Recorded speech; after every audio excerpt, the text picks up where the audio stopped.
دریافت فرمایا ہے کہ کوئی جانور بکری گائے وغیرہ قبرستان میں چرتے ہیں یا چرائے جاتے ہیں، کیا یہ شریعت کے خلاف ہے؟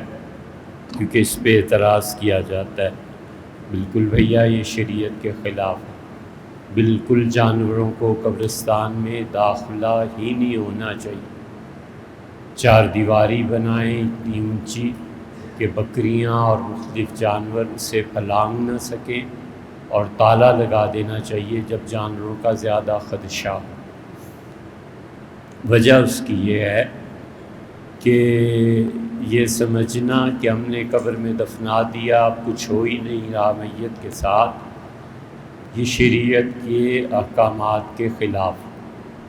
حضرت رسالت مآب صلی اللہ علیہ وسلم نے ابن ماجہ کی روایات میں، ابن ماجہ وغیرہ کی روایت میں آیا ہے کہ ایک آدمی کو دیکھا تھا، وہ قبر کے ساتھ ٹیک لگا کے بیٹھا تھا، تو منع فرما دیا اور فرمایا کہ قبروں سے ٹیک نہیں لگاتے، یہ میت جو ہے نا اس کو تمہارے اس ٹیک سے تکلیف پہنچ رہی۔ ایک زندہ آدمی بیٹھا ہے، آپ اس کے ساتھ ٹیک لگا کے بیٹھ جائیں۔ اسی طرح میت جو ہے، جس درجے کا بھی شعور اور یہ چیزیں ہوئیں، یہ انقلاب کا موضوع پورا ہو گیا، تو جب اس کائنات کے اسرار پر بحث کریں گے انشاءاللہ، اس میں اگر کوئی موقع ہوا تو ہم آپ سے عرض کریں گے کہ اس دنیا کے بعد جو اگلی دنیا ہے وہاں کیا کیا ہوتا ہے۔ تو ایک تو یہ چیز ہو جاتی ہے کہ جانور قبروں پہ اچھلتے کودتے، دوسری یہ چیز ہو جاتی ہے کہ گندگی، قبروں کو، قبرستان کو ان چیزوں سے بچانا ضروری ہے۔ تیسری یہ چیز ہو جاتی ہے کہ بعض اوقات لوگ قبر کے کتبے میں کوئی آیت اور کوئی چیز لکھ دیتے ہیں تو یہ جانور اسے گندا کر دیتے ہیں۔ یہ قرآن پاک کی آیات کی توہین، ان تمام وجوہ کی بنا پر بالکل قبرستان کو صاف رکھنا چاہیے۔ گھاس جو اگ آتی ہے اس میں، اس گھاس کو بیچ کے، وہ لوگوں میں سے کسی کی ملکیت نہیں ہے، درخت جو اگاتے ہیں وہ کسی کی ملکیت نہیں ہے، ان سب چیزوں کو بیچ کر اس کا پیسہ قبرستان ہی میں لگا دینا چاہیے، جو بھی اس کے ضروری اخراجات ہیں۔ پرانے لوگ کہتے ہیں کہ فرض اللہ تعالیٰ کے اور سنت نبی صلی اللہ علیہ وسلم کی، وہ صحیح کہتے ہیں بھئی۔ مطلب ان کا یہ ہے کہ فرض وہ نماز ہے جسے اللہ نے فرض قرار دیا ہے، اور سنتیں وہ ہیں جو رسول اللہ صلی اللہ علیہ وسلم ہمیشہ پڑھتے رہے ہیں۔ حنفی فقہا کے نزدیک 12 رکعتیں سنت مؤکدہ ہیں، حضور صلی اللہ علیہ وسلم ہمیشہ پڑھتے رہے، اور مختلف احادیث میں اس کی تائید بھی فرمائی ہے کہ یہ پڑھو۔ اہل سنہ کا یہ موقف، حنفیہ کا یہ موقف، 2 سنتیں فجر کی، 4 ظہر میں فرض سے پہلے 6، 2 بعد میں 8، 2 مغرب کے بعد 10، اور 2 مغرب کے بعد 12۔ سب سے زیادہ جو فرمایا وہ صبح کی سنتیں ہیں، پھر اس کے بعد جو تاکید کی گئی ہے وہ مغرب کی سنتیں ہیں، پھر اس کے بعد جو تاکید کی گئی ہے وہ ظہر کے 4 فرض کے بعد جو 2 سنتیں ہیں، وہ اتنی تاکید کی گئی ہے کہ طحطاوی علی الدر میں انہوں نے بحث کی ہے اور یہ ثابت کیا ہے کہ کوئی بھی آدمی 2 سنتیں اور 2 نفل جو پڑھتا رہتا ہے ظہر کی نماز کے بعد، اسے قبر کا عذاب نہیں ہو۔ اور پھر عشاء کے بعد، تو سب یہ چیزیں سنت طیبہ سے شامل ہیں۔ کوئی مجبوری مشکل سے چھوڑ دے تو چلو ایک الگ بات ہے، لیکن در حقیقت یہ سنن مؤکدہ ہے۔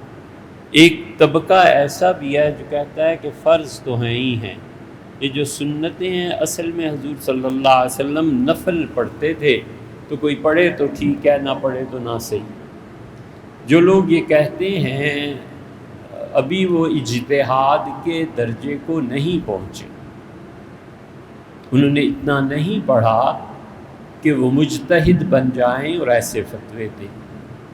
وہ تمام احادیث جن میں حضور اقدس صلی اللہ علیہ وسلم کی مواظبت ثابت ہے کہ آپ نے مسلسل پڑھا ہے، ان پہ عمل ہونا چاہیے۔ وہ کہتے ہیں یہ نفل ہیں، پڑھو پڑھو، نہ پڑھو نہ پڑھو۔ تو یہ کوئی آدمی ایسا ہو نا جو اس درجہ اجتہاد تک پہنچا ہوا ہو، اور پھر اس کی اہل علم سے بحث مباحثہ، اس کے بعد ایک چیز طے کر کے روٹی پکا کے پھر بچوں کے سامنے رکھتی ہے ماں کہ بیٹے یہ ہے اصل۔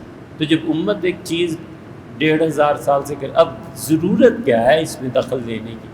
اور تھوڑے کام ہے دنیا کے، اور کام کرو۔ نماز کے بعد بلند آواز سے کلمہ طیبہ کا پڑھنا یہ درست نہیں ہے، اس لیے کہ آپ کو پیچھے کوئی سند اس کی نہیں ملتی کہ صحابہ کرام رضی اللہ عنہم یوں کرتے تھے، تابعین، تبع تابعین اللہ کا ذکر کرتے تھے نماز کے بعد، اونچی آواز سے بھی ہو جاتا تھا، جیسے اللہ اکبر تکبیر کہہ دینا، جیسے ابھی عید گزری ہے بڑی عید، اس کے بعد تکبیرات کہہ دینا، پہلی سے لے کے اور 13 ذی الحج تک اونچی آواز میں تکبیرات کا پڑھنا، جہاں جہر ثابت ہے اونچی آواز سے وہ کر لو، جہاں حضور اقدس صلی اللہ علیہ وسلم سے اور صحابہ کرام رضی اللہ عنہ ثابت نہیں ہے نہ کرو، چھوٹی سی بات اور اصول کی بات، اتنی لمبی باتوں میں پڑھنا ہی نہیں چاہیے۔ امام صاحب کو دعا کتنی لمبی کرنی چاہیے؟ امام صاحب کی دعا دو ہے، ایک تو وہ ہے جس نماز کے بعد سنن موقدہ نہیں ہے، عصر، فجر، لمبی دعا مانگے، مقتدی بھی لمبی، بے شک جو مرضی کرے، لیکن جن نمازوں کے بعد سنن موقدہ ہیں، ظہر، مغرب اور عشاء، ان تینوں میں مختصر دعا مانگنی چاہیے، حتیٰ کہ ام المؤمنین سے عائشہ رضی اللہ عنہ فرماتی ہیں حضور صلی اللہ علیہ وسلم اتنا پڑھتے تھے اللہم انت السلام و منک السلام تبارک یا ذی الجلال والاکرام، اور کھڑے ہو جاتے۔ بعض جگہ آتا ہے حضور صلی اللہ علیہ وسلم یہ پڑھتے تھے لا الہ الا اللہ وحدہ لا شریک لہ، یہ چوتھا کلمہ آخر تک، اور پھر پڑھتے تھے اللہم لا مانع لما اعطیت اللہم لا معطی وغیرہ، یہ ساری دعائیں دو پڑھ کے سنتوں کے لیے جلدی کرتے۔ جمعے کی نماز میں بھی حضور صلی اللہ علیہ وسلم مختصر دعا، پھر اپنے گھر میں تشریف لے جاتے تھے، اب گھر جا کے وہ 6 رکعتیں پڑھتے تھے، 4 پڑھتے تھے، اس میں ہے اختلاف۔ تو صحابہ رضی اللہ عنہ نے 4 کو ترجیح دی ہے، سیدنا علی رضی اللہ عنہ 6 پڑھتے تھے، ابن مسعود رضی اللہ عنہ 4 پڑھتے تھے۔ تو کوفہ والے، حنفی فقہ کے ماننے والے اور چلنے والے، انہوں نے ابن مسعود رضی اللہ عنہ کے قول کو لیا ہے کہ جمعے کی نماز کے بعد 4 سنتیں موقدہ ہیں اور 2 سنتیں غیر موقدہ ہیں۔ اس میں صحابہ کرام رضی اللہ عنہ کا اختلاف ہے، تو کون فیصلہ کر سکتا ہے؟ پھر تحریر فرماتے ہیں کہ ایک نماز کے دوران کتنی بار، یا ایک فرض کے بعد، پھر سنتوں کے بعد، سنتوں کے بعد کوئی دعا ثابت نہیں ہوئی، پھر درس کے بعد، کوئی ذکر اذکار کے بعد۔ دیکھیں فرض نماز کے بعد ہی دعا ہے بس، اس کے بعد انسان کے انفرادی اعمال ہیں۔ سنتوں کے بعد دعا مانگتا ہے تو ہوگی، اس کو کوئی مسئلہ کرے، ہم کیوں منع کریں؟ وطر کے بعد دعا لمبی مانگتا ہے، بیٹھا رہتا ہے، بے شک کرے، ہم کیوں منع کریں؟ مسئلہ تو یہاں سے شروع ہوتا ہے جب ہم کہتے ہیں کہ تم یہ کیوں غلط کام کرے؟ بھی دعا مانگ رہا ہے، اس کی ہوگا مسئلہ، کوئی ضرورت پیش، یا اللہ سے مانگنے کو جی چاہتا ہوگا، کیوں آپ سے کہتے ہیں غلط؟ لیکن ان چیزوں کو لوگوں کے لیے لازم کر دینا اور لوگوں کی عمل کی آزادی کو سلب کر لینا، یہ کبیرہ گناہ ہے۔ جہاں اللہ نے لوگوں کو پابند کیا ہے، اسی کے متعلق لوگوں سے تقاضا کیا جا سکتا ہے کہ یار یہ کام نہیں، اللہ نے پابند کیا۔ جہاں اللہ نے لوگوں کو حضور صلی اللہ علیہ وسلم چھٹی دی ہے، وہاں کون ہوتا ہے پابند کرنے والا؟ سیدھی سی بات، جہاں ثابت ہے وہاں ثابت ہے۔ اس لیے کوئی ذکر اذکار کرتا ہے، تسبیحات پڑھتا ہے، اس کے بعد بیٹھ جاتا ہے، اللہ کو یاد کرتا ہے، عصر کے بعد اللہ کو یاد کرنا چاہیے۔ یہ 2 وقت جو ہے نا بہت برکتوں والے، ہو سکے تو کبھی بھی عصر سے مغرب تک کوئی کام کرے ہی نہ، بس بیٹھ کے اللہ کو یاد کرے۔ اللہ نے سبح بحمد ربک، اور اپنے پروردگار کی تسبیح اور حمد بیان کرتے رہو قبل طلوع الشمس، سورج کے چڑھنے سے پہلے۔ تو تہجد کا جو وقت ہوتا ہے نا، اصل وہ وقت ہے ذکر کا، اللہ کو یاد کرنا۔ اور ایک جگہ فرمایا قبل غروبہا، سورج کے ڈوبنے سے پہلے مجھے یاد کیا کرو، تو وہ ہے عصر مغرب۔ اسی لیے حنفیہ کے نزدیک مستحب یہ ہے کہ عصر تاخیر سے پڑھی جائے۔ سورج 7:15 بجے غروب ہو رہا ہے، عصر 6:15 بجے پڑھی جائے، تو 6 تو ویسے ہی بچ جائیں گے، 10-15 منٹ نماز میں لگ جائیں گے، اور باقی جو پون گھنٹہ رہ گیا نا، اس میں خدا کو یاد کرے، اللہ کو۔ یہ دو، اسی لیے قرآن کہتا ہے کہ اگر تمہارا جھگڑا ہو جائے مالی معاملات میں، تو جس پہ تمہارا دعویٰ ہے نا، جس نے تمہارے پیسے ہڑپ کر لیے، جس پہ الزام ہے، من بعد صلاۃ العصر، مسجد میں ممبر کے پاس اسے عصر کی نماز کے بعد کھڑا کر کے اسے کو قسم کھا کہ تو نے ہمارے پیسے نہیں لیے۔ اس لیے کہ عصر کے بعد جو لوگ گناہ کرتے ہیں نا مغرب تک، ان پہ بھی خدا کا غضب بھڑکتا ہے، خدا کا غصہ۔ اور اسی طرح جو تہجد میں کوئی کرتوت کرتے ہیں، ان پہ بھی خدا کا غضب بھڑکتا ہے، یعنی جو عین رحمت کے نازل ہونے کا وقت ہے، اس وقت منہ کالا کرنا ہے، اور کوئی وقت نہیں ملا، والیاذ باللہ۔ تو اس لیے کزن میرج میں ٹیسٹ کروانا جائز ہے۔ یہ کون سا ٹیسٹ کرانا ہے بھائی؟ ہیں اللہ جانے، ہمیں نہیں معلوم۔ اس کی وضاحت لکھ دیں تو پھر کچھ عرض کریں۔ سوچتا تھا کہ دیوبندی بریلوی کی لڑائی سے نکل کر کیوں نہ ان بزرگوں کو مانا جائے جو ان مدرسوں کے بننے سے پہلے کے ہیں۔ یہی بات بیان کی گئی جو کہ اچھی لگی، اور یہ کہا گیا تھا کہ جب 2 مکاتب فکر بنے تو ایک تیسرا گروہ بھی تھا پیران اعظام کا، جو خاموش رہا، کسی کی طرفداری نہیں کی۔ وہ کون کون سے آستانے ہیں؟ وہ جو ہیں گولڑا شریف، وہ اب تک اپنے آپ کو بریلوی نہیں کہتے، اور ہندوستان میں بہت سے گھرانے، کندیاں، میاں والی، حالانکہ حضرت مولانا خان محمد صاحب رحمۃ اللہ علیہ وہاں کے پڑھے ہوئے تھے، دیوبند کے، اور شاگرد تھے، بڑے لوگوں سے انہوں نے حدیث شریف پڑھی تھی رحمہ اللہ۔ اس کے باوجود جو دیوبندیت میں ایک لوگوں نے، یہاں کے لوگوں نے شدت پیدا کر لیا، نہیں تھی، ایسے نہیں تھا۔ ہم نے تو نہیں دیکھا اتنے برسوں میں، کوئی اور دیکھتا ہو تو دیکھتا۔ عیدگاہ شریف پنڈی میں ان کے جو اکابر تھے، یہ کوئی دیوبندی، کوئی بریلوی، کچھ نہیں تھا۔ انور شاہ صاحب کشمیری رحمۃ اللہ علیہ شیخ الحدیث تھے، وہ یہاں تشریف لائے تھے، اور انہوں نے عقائد پہ ایک کتاب لکھی ہے، پہلا ایڈیشن اس کا وہ دے گئے تھے، ہمیں اس کی بڑی تلاش تھی۔ ہم ان کے جو موجودہ گدی نشین ہیں، ان کے والد صاحب رحمہ اللہ، ان کی خدمت میں حاضر ہوئے، بہت بہت محبت سے پیش آئے، بہت زیادہ، کوئی گھنٹہ 2 گھنٹہ بیٹھے رہے، 2 یا 3 نشستوں میں۔ مجال ہے کہ کوئی بات انہوں نے چھیڑی ہو، کوئی کچھ نہیں، کتاب ڈھونڈوائی، افسوس کہ وہ کتاب ملی نہیں۔ ہمیں اب بھی اس کی ضرورت ہے کہ انور شاہ صاحب رحمۃ اللہ علیہ نے عقیدے پہ جو کتاب لکھی تھی، پہلا ایڈیشن تھا، وہ کہاں گیا؟ اور بہت سے ہندوستان میں تو بہت ملیں گے۔ مفتی مظہر صاحب رحمۃ اللہ علیہ تھے، وہ بریلوی مکتبہ فکر کے علماء سے پڑھے تھے، اس کے باوجود تعصب نہیں تھا۔ بھیرا شریف، یہ بھیرا والوں میں ایسا تعصب نہیں۔ حضرت قاسم نانوتوی رحمۃ اللہ علیہ پہ جو انہوں نے کتاب لکھی تھی تحذیر الناس پہ، انہوں نے تبصرہ کیا تھا۔ تحذیر الناس حضرت قاسم نانوتوی رحمۃ اللہ علیہ کی کتاب ہے، اس پہ کفر کا فتویٰ دیا تھا احمد رضا خان صاحب نے۔ تو مولانا احمد رضا خان صاحب نے صاف تحریر فرمایا کہ جو اس کتاب کو مانتا ہے مولوی قاسم کافر، اور جو مانتا ہے وہ بھی کافر۔ حضرت پیر کرم شاہ صاحب الازہری پڑھے لکھے آدمی تھے، یہ جسٹس غلام علی، مولانا تقی عثمانی، یہ سب کے سب ضیاء الحق نے مقرر کیے تھے۔ تو پیر صاحب رحمۃ اللہ علیہ نے نانوتوی رحمۃ اللہ علیہ کی کتاب پہ پہلا جو ان کا تھا وہ لکھا، اور لکھا کہ مولانا قاسم نانوتوی رحمۃ اللہ علیہ کی تحذیر الناس کو پڑھا، اور جتنی مرتبہ بھی پڑھا ہر مرتبہ نیا لطف اٹھایا۔ وہ نہیں جانتے تھے کہ ادھر دوسری طرف کافر اور جہنمی قرار دیا گیا، بالکل جانتے ہوں گے۔ لیکن وہ جو اعتدال اہل السنہ کا خاصہ رہا ہے وہ ان سب لوگوں میں ہی رہا۔ یہ ہمیشہ یاد رکھنا، کوئی سننے والا نہیں اور سطح بھی علمی نہیں ہے۔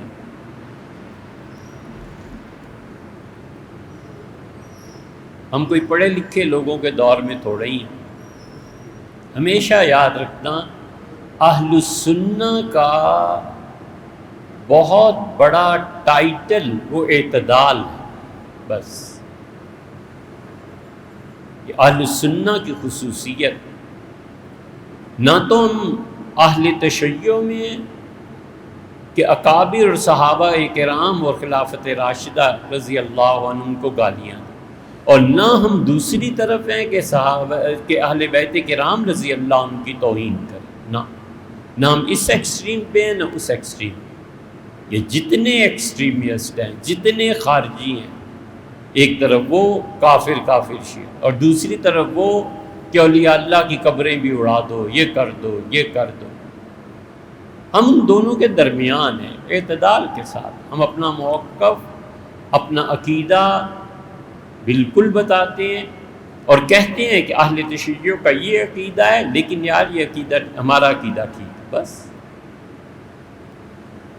کون ہمیں یہ حق دیتا ہے کہ ہم دوسروں کے عقائد پہ پابندی لگا دیں، انہیں کافر قرار دینے کے بعد مارنا بھی شروع ہو جائیں؟ سبحان اللہ۔ ایسے انٹرینڈ، ایسے بے تربیت، ایسے بے پیرے جن کو تربیت کی دولت ہی نہیں ملی، ایسے پیدا ہو گئے ہیں کہ کہتے ہیں تم کتے ہو۔ چلو یار تم نے کہہ لیا، ختم ہو گئی بات، میں کتا ہوں یا نہیں ہوں، دفع کرو اب اسے۔ پھر پکڑ لے گا گردن سے، کہے گا بھونکو، میں جو کہتا ہوں تم کتے ہو تو بھونک کے بھی دکھاؤ، والیاذ باللہ۔ یہ حال ہے ان لوگوں، اسی لیے تو دین تباہ ہوا ہے۔ جو ہم کہتے ہیں نہ کیوں یار، ایک آدمی اہل تشیع کے عقائد رکھتا ہے، آپ زیادہ سے زیادہ یہ کہہ سکتے ہیں یار یہ عقیدہ درست ہے۔ تاریخ ابن اسیر میں لکھا ہے کہ سیدنا حسین ابن علی رضی اللہ عنہ نے آخری تقریر فرمائی ان کے سامنے یزید کی فوج کے سامنے، اور کہا تم جانتے نہیں ہو میں رسول اللہ صلی اللہ علیہ وسلم کی بیٹی کا بیٹا ہوں، تم کچھ ہوش کرو، کس پہ ہاتھ ڈالنا چاہتے ہو؟ تمہیں پتہ نہیں ہے، تم مجھ سے انتقام لینا چاہتے ہو کہ میں اہل السنہ میں سے ہوں؟ ابن اسیر کو اٹھاؤ، آخری خطبہ حضرت رضی اللہ عنہ کا پڑھو، اس قسم کا جملہ مل جائے گا۔ سیدنا حسین ابن علی رضی اللہ عنہ وفات سے پہلے، شہادت سے پہلے ارشاد فرما رہے ہیں میں سنی ہوں۔ اب کہاں جائیں؟ ہم کہتے ہیں حضرت نے جو کہا وہ درست تھا، ہم ان کے پیچھے۔ اسی لیے یاد رکھنا چاہیے ہمیشہ یہ اہل بیت کرام رضی اللہ عنہم کی جو محبت ہے نا، اس کو حسن خاتمہ میں بڑا دخل ہے۔ بس یہ فکرہ حضرت مجدد الفسانی سرہندی رحمۃ اللہ علیہ کے مکتوبات میں ہے۔ حضرت مجدد رحمۃ اللہ علیہ لکھا ہے کہ انسان کا حسن خاتمہ، مرنے سے پہلے کلمہ اور صحیح عقیدہ نصیب ہو جائے۔ فرمایا میرے والد کہتے تھے کہ بڑا دخل ہے حسن خاتمہ میں اہل بیت کرام رضی اللہ عنہ کی محبت کا۔ تو مخدوم عبدالاحد میرے والد کے انتقال کا وقت قریب آیا تو میں نے کہا والد آپ فرماتے تھے کہ حضور صلی اللہ علیہ وسلم کے خاندان سے محبت رکھنی چاہیے، چطور آپ کا کیا حال ہے؟ اب بس ایک لفظ فرمایا اور کمال کیا، فرمایا سرشاریم، سر سے پاؤں تک ڈوبا ہوا ہوں ان کی محبت۔ اس کے برعکس جو ناصبی ہیں، اہل بیت کرام رضی اللہ عنہ کو برا بھلا کہتے ہیں، معاذ اللہ، بھلا کہنا تو ان کے نصیب میں کہاں ہے، گالیاں دیتے ہیں، اب کتابیں چھپ رہی ہیں، جس کو دیکھو یزید یزید یزید۔ یہ مانگا کرو یار اللہ اعلان کہ اللہ تمہارا حشر یزید کے ساتھ کرے، حجاج ابن یوسف ثقفی کے ساتھ کرے۔ ان پڑھ اور جاہل ہے، اب کیا کریں؟ یہ حجاج ابن یوسف ثقفی جو تھا عبداللہ ابن مسعود رضی اللہ عنہ کے شاگرد، تابعین اسے کافر کہتے تھے۔ یہ اتنے برے لوگ، مرنا ہے اور اللہ کو جواب دینا ہے۔ اللہ نہ کرے ہم ایک لفظ بھی آپ سے جھوٹ عرض کریں، ہمیں بھی تو اللہ پوچھے گا نا کہ ایک جگہ دی تھی تم کیا کرتوت کرتے رہے، اللہ کو کیا جواب دیں؟ ہم تعلیم القرآن میں پڑھتے تھے، وہاں ایک ایرانی مہاجر تھا بلوچستان کا، جو حصہ ایران کا ہے یا کہاں کا تھا ہمیں نہیں معلوم،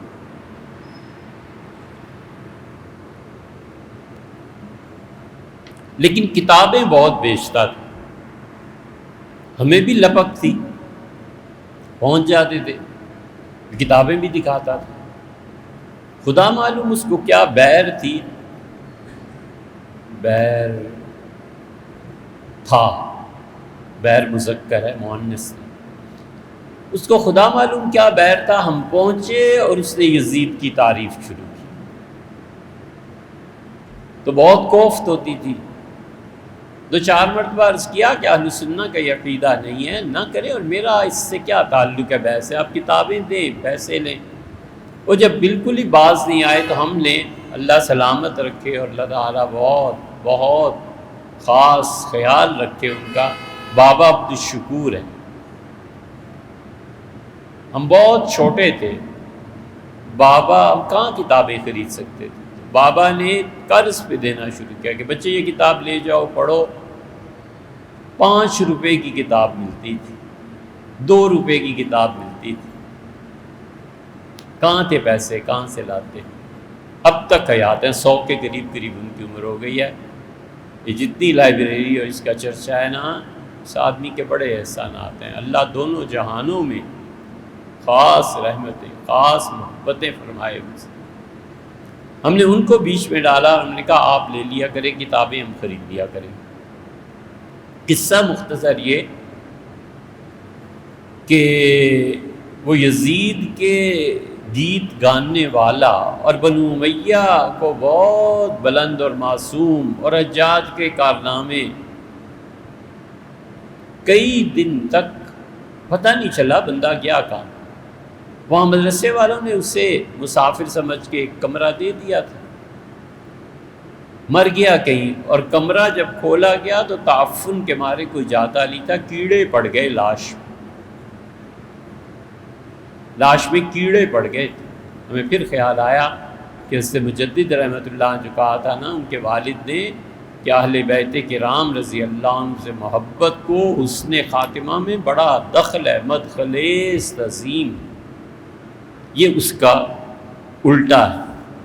اس لیے کبھی بھی ہم کئی مرتبہ اپنی باتوں میں کہتے ہیں کہ بھائی اہل تشیع کا یہ عقیدہ ہے، ہمارا عقیدہ نہیں ہے، لیکن کیا ہم اپنے مخالف کا جینے کا حق بھی چھین لیں، اسے بولنے کا موقع بھی نہ دیں؟ یار وہ اپنی بات کرتا ہے، اس کے اپنے، آپ کی اپنی بات ہے، آپ کے اپنے دلائل ہیں، آپ بھی آزاد ہیں، وہ بھی آزاد ہیں۔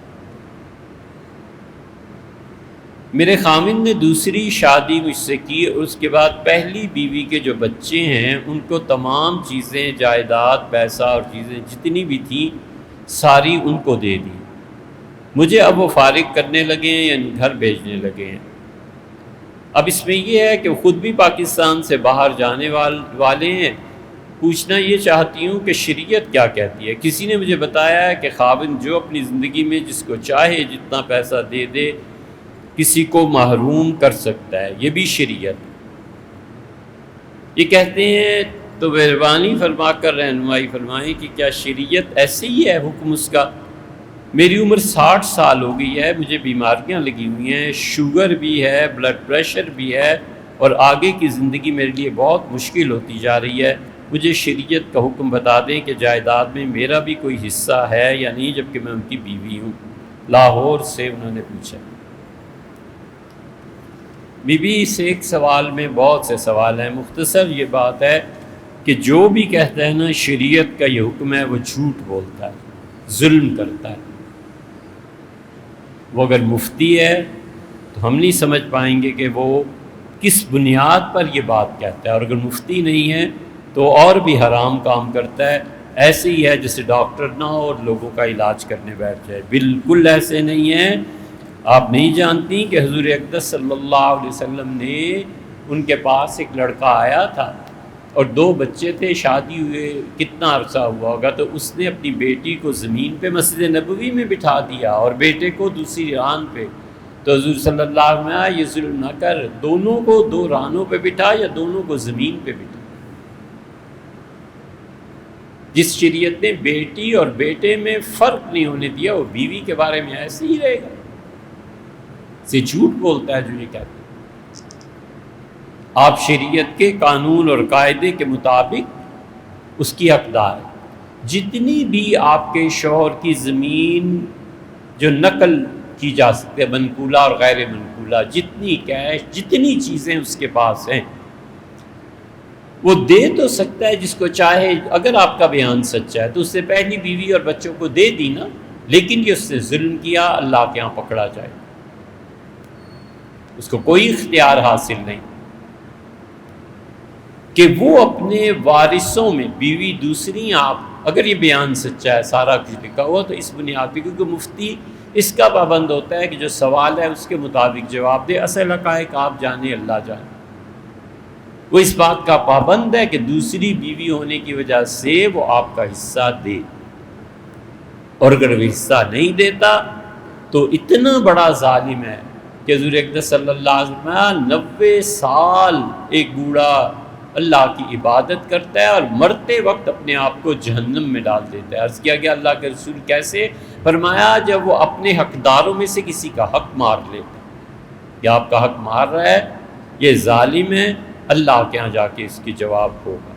یہاں تک شریعت نے آپ کا رکھا ہے کہ کوئی کہ آپ کو طلاق دے دے، اور عدت کے دوران، فرض کر لیجیے اسے طلاق دی، عدت کے دوران اگر وہ مر گیا ہے شوہر، تو بھی آپ اس کی وارث بن جائیں، تو بھی آپ کو وراثت ملے۔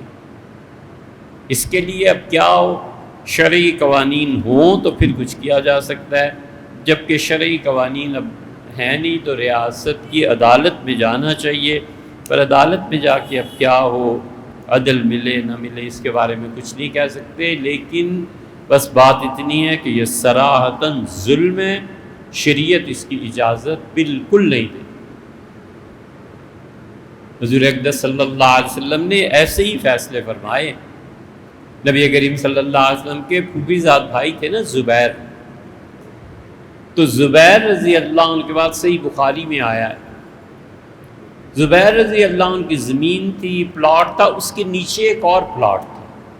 بارشیں جب برستی تھی پہاڑوں پر تو پہلے پانی آتا تھا حضرت زبیر رضی اللہ عنہ کی زمین، پھر وہ اس پانی کو، زمین کو سیراب کر کے ضرورت کے مطابق آگے بھیج دیتے تھے۔